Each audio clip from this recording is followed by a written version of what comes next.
Hello and welcome back to Spiderman Studios. My name is Nicholas Jennings, and today I got a movie review for you and my own personal thoughts and feelings on Spider-Man Into the Spider-Verse. Now, I remember a couple years back when Sony and Marvel had their sort of agreement to have Spider-Man into the MCU, that Sony felt very confident in adding more Spider-Man related projects onto their belt, specifically things like Venom and Morbius, the living vampire, and all this other stuff, added to the fact that they also get a Spider-Man franchise out of the deal. And one of the things that really caught me off guard was an animated Spider-Man film all about Miles Morales. Now, granted, I only read maybe one or two issues of the Spider-Man comic that he's related to, the Miles Morales series. And so going in, I didn't really have much of a knowledge of who this character was. And fortunately enough, they actually do a really good job with this movie. Now, I was very nervous for this film, first and foremost, because I was not a fan of Venom. And given the track record of Sony Pictures and how they treat their franchises and how they treat Spider-Man in particular, I was less than optimistic. But after seeing this entire movie, front to back, from the start of the movie all the way through the end credit sequence, I can say without a certainty of a doubt, this is probably the best animated film of 2018. No fucking joke. And surprise, surprise, this is done by the same people who did the Lego Movie. One of my favorite animated films of all time, and one of the best films of 2014 in my list. And that says something to you. That says something to me. I mean, Phil Lord and Christopher Miller are like the gods of understanding and interpreting these very good texts.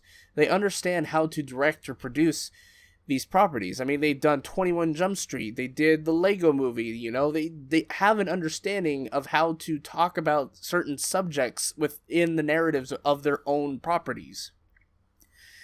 And in this one in particular, it gets to the point of understanding what it means to be Spider-Man.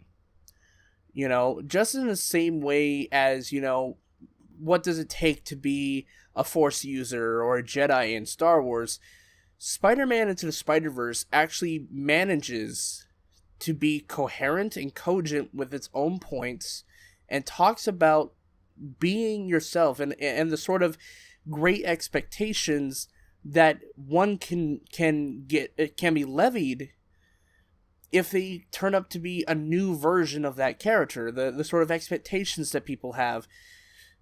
And I think that was really good of them, of the team that made this movie, to point out those things. And I think that's one of the reasons why Spider-Man Into Spider-Verse works, is that Miles Morales as a character is brand new to the scene. He's very brand new in the sense that he just got bitten by a spider, a radioactive spider, and he's been levied all this huge expectations. And not just that, but he has to go to a new school and has to set up new shops there, have to find new friends, and he's expected to perform well. And that's really good. That sort of mix of personal life versus the superhero life is the same sort of thing that works with the Sam Raimi films. And it's really good. I felt, in a sense, that really captures the sort of struggles a superhero in general could have, or even just a normal human being can have, this sort of conflicts in scheduling. I really like that. Miles Morales as a character is fairly enjoyable. He's a character that is, he's oblivious to some of this stuff, but he's trying to learn as he goes. He just got bitten, and it's really, I thought this movie was great, on a lot of levels. And I think the one moment in the movie where I thought to myself, this is where it gets to the point of understanding and really, really dissecting why people love Spider-Man in the first place. And it all comes down to Stan Lee's cameo. Now, Stan Lee's cameo in this movie is unlike any other Stan Lee cameo I've ever seen in any property whatsoever. Most of the time, he's either put as a joke or just put in there because Stan Lee happened. But this movie has one small scene, 1 minute-long scene at a convenience store. And I'm not going to go through and say what he actually says, but let me just say, it understands fully what it means to be Spider-Man.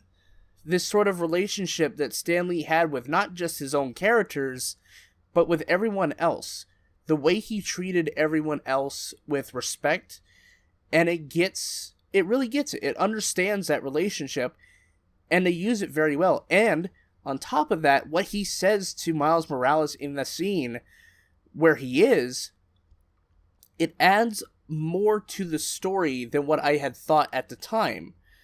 And it's really good. And I can't describe it without spoiling the movie. I can't describe anything without spoiling the movie because there's just so much cool stuff.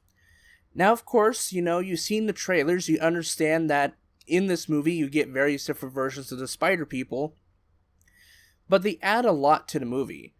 Each of them brings something new that actually adds support to why Miles is the character we're following. And it doesn't even matter how small of a role they are. They're really enjoyable.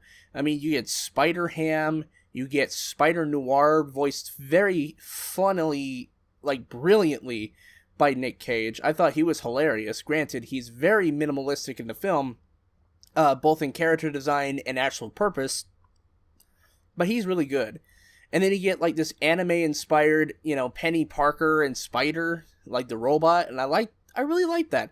The animation in this movie, the character designs, somehow, with all the differences between all of them, it creates this amalgam of really pure ecstasy of understanding how to make a comic book movie look like a comic book. The unique animations in slowing down the frame rates of the characters, even other characters actually move a little bit faster than others, considering some of them look like they're made in flash animation, whereas other ones are made in completely different animation. Different types of animation styles are used for each of the characters, and it works. Surprisingly, it works. And everything in the details of this movie looks like you're reading a comic book. Every single second you see this movie, it looks like you're reading a comic book. It gets that feeling in there. And that's what this movie is. It's a pure amalgam of Spider-Man. What it means to be Spider-Man, the cultural context of what Spider-Man truly represents to people, especially to other viewers. It gets to the point where it understands how Stan Lee operates as a person in both Marvel and on the larger context. Sorry, I bumped my mic. But, that's Spider-Man Into the Spider-Verse. I really love this film. It's uniquely animated. The story is fresh and original for Spider-Man, I think. Personally, at least, when it comes to, film. And there's so many fun references in this movie that if you blink, you'll miss them. And I say also, definitely stay to the end credits, all the way through, because there's a really good end credit sequence. And even after the initial credit sequence, they actually have a nice little title card for Steve Ditko and Stan Lee, the two creators behind Spider-Man, which I felt was in very, very good taste. It was very beautiful. And I gotta say, Sony, you listening to me? Sony, listen with your ears, not with your eyes. This franchise that you have started here, this is your bread and butter. Don't worry about the live action stuff. Don't worry about it. What you just created here with Spider-Man Into the Spider-Verse, as long as you can maintain quality writing, as long as you can maintain that quality artistic, endeavor with this movie, granted, it's made for a commercial, right? But keep with this franchise. Sony, you are losing properties left and right. I mean, look at Ghostbusters. Look at all these franchises you managed to ruin over the years. And granted, you kept milking Spider-Man, even though, you've ruined it a couple times, but you keep bringing it back and somehow making it better sometimes. What you have with Into the Spider-Verse is something that is wholly unique to you. Disney and Marvel probably wouldn't do it. If they got the rights back to, the full rights back to Spider-Man, I don't know if they would continue on with making the Into the Spider-Verse films. Just make sure, Sony, you pay close attention to what you're doing with the next movie and the next movie. Don't fully milk this as a fully milkable franchise, because if you slip up once with this franchise, your credibility is done. Keep this franchise going. This is your new bread and butter. This is the franchise that is going to get you back. Granted, if this movie doesn't make a lot of money, then I fully understand why you don't continue on. But if this movie does make enough money, definitely continue with this series. I want to see where this series goes. I'm really interested in Miles. I'm interested in his relationship with Gwen Stacy. I'm interested with a lot of different things you put into this film. I'm excited to see the possibilities you have later on. Just, Sony, don't fuck this up. Because if you fuck this up, I don't know if you could even get back credibility with this. You need a franchise. That's what you need. You need a good, solid franchise that doesn't get screwed over. Maintain this. You have this. Don't drop it. It's fragile. That's all I have to say, Sony. Because this is a good movie. It's one of the best movies of the year. Don't slip up. Alright? Alright? I want to see a really good sequel to this. Just don't screw up. Don't do anything really stupid. Don't have Spider-Man become a Power Ranger or some stupid bullshit. Just maintain the quality, have a good story, and maintain the animation. That's all I ask. Don't cheap this. Don't cheapen this. This is a good movie. Alright? And that is where I'm going to give Spider-Man Into the Spider-Verse an A+. I was fully surprised with this film. And while it does have its pacing issues and little nitpicky things here and there, I thought this film was amazing. And I hope you will too. If you're a diehard Spider-Man fan, go watch this film. If you're a Marvel fan, go watch this film. If you are an animation lover, watch this film. This is one of the best animated films of the year, and it's personally my favorite animated film of the year, probably the best one of the year for me. So, that's all I have for today, ladies and gentlemen. Come back next time for a review of Mortal Engines and continue to watch the 12 films of Christmas, and I'll see you behind the scenes.